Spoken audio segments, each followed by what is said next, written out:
नमस्कार साथियों, मैं सीमा गुप्ता आज आप सभी के बीच समीक्षा अधिकारी, सहायक समीक्षा अधिकारी मुख्य परीक्षा के द्वितीय प्रश्न पत्र अर्थात सामान्य हिंदी में पूछी जाने वाले लेटर राइटिंग से संबंधित महत्वपूर्ण क्लास को लेकर आई हूँ।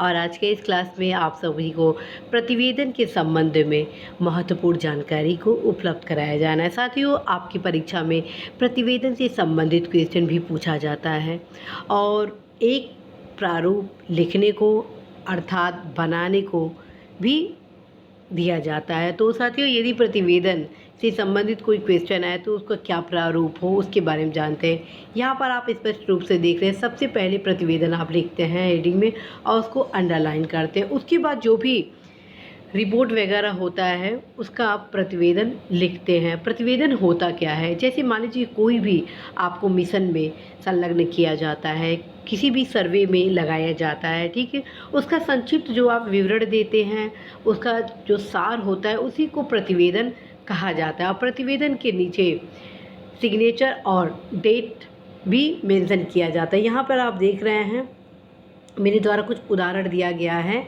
कि किस प्रकार से प्रतिवेदन आप लिख सकते हैं। तो मैटर कुछ भी हो सकता है, तो इस प्रारूप में आपको लिखना है। सबसे पहले ऊपर प्रतिवेदन अंडरलाइन करेंगे, फिर जिस विषय से संबंधित प्रतिवेदन पूछा गया है तो आप उस विषय को 2 से 3 पैराग्राफ में लिखेंगे। उसके बाद नीचे नाम और दिनांक लिखेंगे, चूँकि परीक्षा में नाम नहीं लिखना होता है, ठीक है।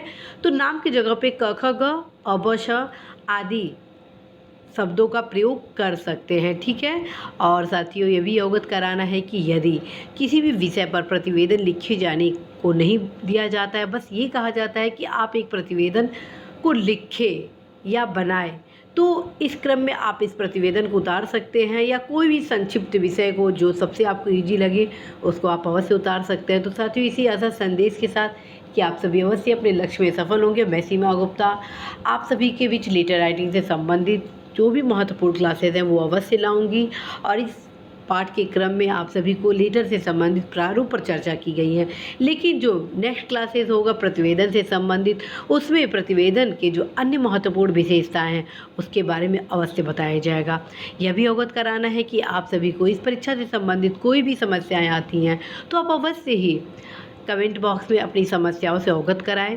मेरा पूरा मुहिम होगा कि उन समस्त समस्याओं के निदान के क्रम में महत्वपूर्ण गाइडेंस क्लासेस लाए जाएंगे। और साथियों, कहा जाता है कि जब समस्याओं का क्रमशः निदान होता है तो कब लक्ष्य प्राप्त हो जाता है स्वयं को भी पता नहीं होता है।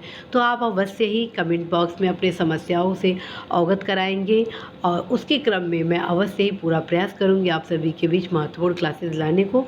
All the best.